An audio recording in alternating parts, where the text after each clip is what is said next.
یہ وہاں آیا اور اس نے جو ہے کچھ عرصہ قبل جو ہے باقاعدہ دورہ کیا اسرائیل کا، دیوار گریا کے پاس جو کہ ویسٹرن وال کہلاتی ہے، وہاں گیا۔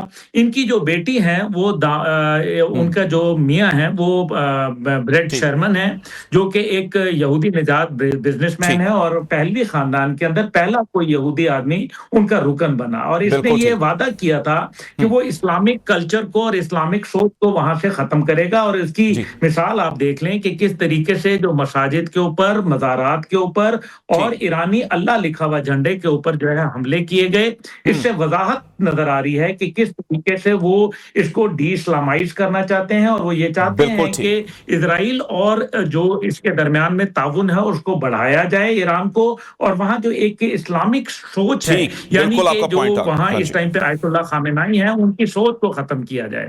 بالکل ٹھیک، آپ کا پوائنٹ آگے سر آپ کی جانب آؤں گا۔ اس وقت ہمارے ساتھ اخوندزادہ چٹان صاحب بھی موجود ہیں، سینیٹر بہرامند تنگی صاحب بھی موجود ہیں۔ اچھا سینیٹر صاحب، بہرامند تنگی صاحب، سر جنگ جو ہے وہ اب پاکستان کے بارڈر پر آ کھڑی ہوئی ہے، لیکن ہم دیکھتے ہیں سیاسی استحکام کہ جس کی جانب تمام جماعتیں چاہتی ہیں کہ جائیں لیکن جا نہیں پا رہی، تو کیا صورتحال آپ نہیں سمجھتے؟ ویسے تو ایک بہت اچھا قدم اٹھایا جو ہے یہ ہم نے دیکھا ہے کہ جو ساری صورتحال محمود خان اچکزئی کے صاحب کے حوالے سے ہوئی ہے وہ یقینی طور پر بہتر ہے، تو اب کیا صورتحال آگے کی جانب؟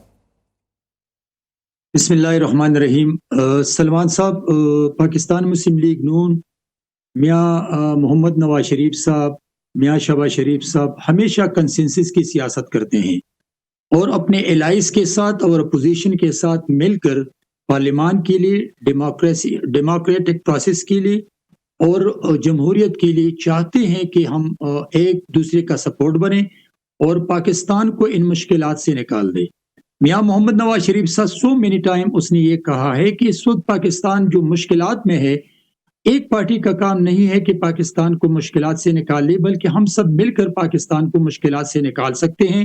اور اللہ کا شکر ہے کہ 2025 جو کامیابیوں کا سال رہا، جس میں پاکستان مسلم لیگ نون کے قائد، پاکستان مسلم لیگ نون کی وزیر اعظم، پاکستان مسلم لیگ نون کی حکومت کے اتحادی جماعتیں اور فیلڈ مارشل عاصم منیر صاحب کی جو قیادت ہے، ان کے جو کارنامے ہیں، چاہے وہ انڈیا کو شکست دینا، اسرائیل اور ایران کی جنگ میں ایک کنسٹرکٹیو رول پلے کرنا، اور مختلف ممالک کی طرف سے، وہ چاہے ہمسائے ممالک ہو، چاہے وہ اسلامی ممالک ہو، چاہے وہ ترقی یافتہ ممالک ہو، آج پاکستان کو بہت عزت کے نگاہ سے دیکھتے ہیں۔ تو ہم نے ہمیشہ ڈائیلاگز پہ بھی یقین کی ہے اور ہم مذاکرات کو بھی سمجھتے ہیں، اور ہم سمجھتے ہیں کہ بیٹھ کے بات کرنا چاہیے، لیکن انفارچونیٹلی سلیکٹڈ پرائم منسٹر جب وزیر اعظم تھے تو اسی وقت بھی ہم نے سو مینی ٹائم، میرے اپوزیشن لیڈر میاں محمد شہباز شریف صاحب نے ان کو ہاتھ بڑھانے کے لیے کہا تھا، وہ بیٹھنے کے لیے تیار نہیں بالکل ٹھیک پوائنٹ آ گیا، یہ بالکل ٹھیک ہے، سمجھ نہیں، مجھے ایک منٹ دے دیں، مجھے ایک منٹ دے دیں۔ تو سلمان صاحب اسی وقت بھی وہ مذاکرات نہیں چاہتے تھے، اور اگر ہم مذاکرات کی بات، پارلیمان کی بات، جمہوریت کی بات کرتے تو وہ بار بار کہتے کہ یہ تو انارو مانگ رہا ہے مجھ سے۔ آج اگر ہم چاہتے کہ مذاکرات ہو، اور جس بندے کو، جس سیاسی ورکر کو محمود خان اچکزئی صاحب کو اپوزیشن لیڈر کے لیے منتخب کیا ہے، اس نے اس دن مذاکرات کی بات کی، اور 4-5 گھنٹے کے بعد عمران کی بہن نے اس کو کنڈیم کر کے اس نے کہا نہیں، جو مذاکرات کرتے وہ عمران کے ساتھی نہیں ہے۔ تو میں سمجھتا ہوں کہ اگر اپوزیشن لیڈر یہ بن بھی گیا، کیا پی ٹی آئی کا کوئی ایم این اے یا عمران کی بہنیں ان کو فالو کریں گے؟ اگر وہ درمیان کا راستہ نکالتے، اگر وہ پارلیمانی نظام کی مضبوطی کی بات کرتے، تو کیا پی ٹی آئی کو ایکسپٹ کریں؟ بالکل، وہ سر چاہتے تھے کہ یہ لگیں، اور یقینی طور پر اگر وہ آ گئے ہیں اب اس حوالے سے اپوزیشن لیڈر کے طور پر تو فالو تو کریں گے۔ چلے ٹھیک ہے، آپ کی جانب سر پھر آتا ہوں، آپ سے مزید بھی بات کریں گے۔ بات کر لیتے ہیں ندیم قریشی صاحب۔ سر مفاہمت کا کوئی راستہ نکال لیں، جنگ آ گئی پاکستان کے دروازے پر، خان نہیں تو پاکستان نہیں، ذرا تھوڑی دیر کے لیے اس چیز کو سائڈ پہ کرتے ہوئے عدالتیں آپ کو کلیئر کر دیں گی، تو میرے خیال سے اس ٹائم تو صرف پاکستان کا سوچ لیا جائے۔ بسم اللہ الرحمن الرحیم، بہت شکریہ سلمان صاحب۔ پہلی بات تو خان نہیں پاکستان نہیں، یہ اختراع ہمارے سیاسی مخالفین کی ہے۔ خان ہم سب پاکستان کی وجہ سے ہے۔ اللہ تعالیٰ اس ملک کو رہتی دنیا تک آباد رکھے، شاد رکھے اور اس کی عزتوں میں اضافہ فرمائے۔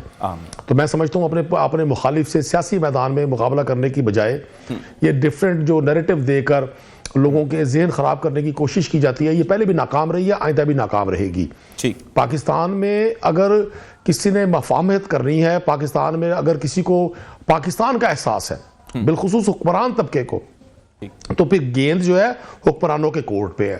مفاہمت جب ہوتی ہے تو پھر خلوص دل سے ہوتی ہے, آخندہ پیشانی سے ہوتی ہے, اور نیک نیتی کے ساتھ ہوتی ہے. یہ نہیں ہوتا کہ اپنے مخالف پر آپ جبر و استبداد کے آپ بازار گرم کر دیں, آپ دنیا کا وہ ہر وہ ظلم, ہر وہ جرم جو اخلاقی طور پہ بھی گرا ہوا ہو, اس کو روا رکھیں, اور پھر توقع رکھیں کہ آپ کا مخالف آپ کے ساتھ ہاتھ بڑھائے گا, آپ کو سینے سے لگائے گا. ایسا ممکن نہیں ہے. جب بھی مفاہمت کی بات ہوئی ہے تحریک انصاف نے میں ظاہر ہے, جب آپ کسی کو تکلیف دیں گے, کسی کو ایذا پہنچائیں گے, کسی کے ساتھ ظلم اور زیادتی کریں گے, تو اس کی طرف سے ریئیکشن آئے گا. یہ قانون قدرت ہے, قانون فطرت ہے. ایسا نہیں ہوتا کہ میں آپ کے ساتھ زیادتی کیے جاؤں اور آپ بڑے مسکرا کر مجھے خندہ پیشانی سے ویلکم کریں. آج اگر حکومت یہ چاہتی ہے کہ آپ دیکھیں نا کتنے دن ہو گئے محمود اچکزئی صاحب کے اس نوٹیفیکیشن کو, ندیم صاحب آپ بھی ویسے زیادتی کریں گے جب آپ حکومت میں آگے, آپ کو کیا مسئلہ ہے؟ دیکھیں میں آپ کو ایک گزارش کر دوں, ہم نے پہلے بھی زیادتی نہیں کی تھی. یہ بہت ساری چیزیں جو آج کوٹ کی جاتی ہیں ہمارے حوالے سے کہ جی ہم نے کوئی زیادتی کی تھی, تو یہ جو دونوں آج الائنس میں جماعتیں بیٹھی ہیں, تو ان کے بھی بہت ہیں کہ مریم نواز صاحبہ کو پکڑ لیا, فریال تالپور صاحبہ کو پکڑ لیا, یہ ان سب کو پکڑ لیا. جو ہے رانا ثناء اللہ صاحب, وہ بھی ان کا بھی کیس آپ کے سامنے ہے. تو جن کو پکڑا تھا, جن نے پکڑا تھا وہ بھی پاکستان میں موجود ہیں. آج آپ اپنے پروگرام کے ذریعے اناؤنس کروا دیں گورنمنٹ سائیڈ سے کہ جی وہ ان کے خلاف کارروائی کریں گے.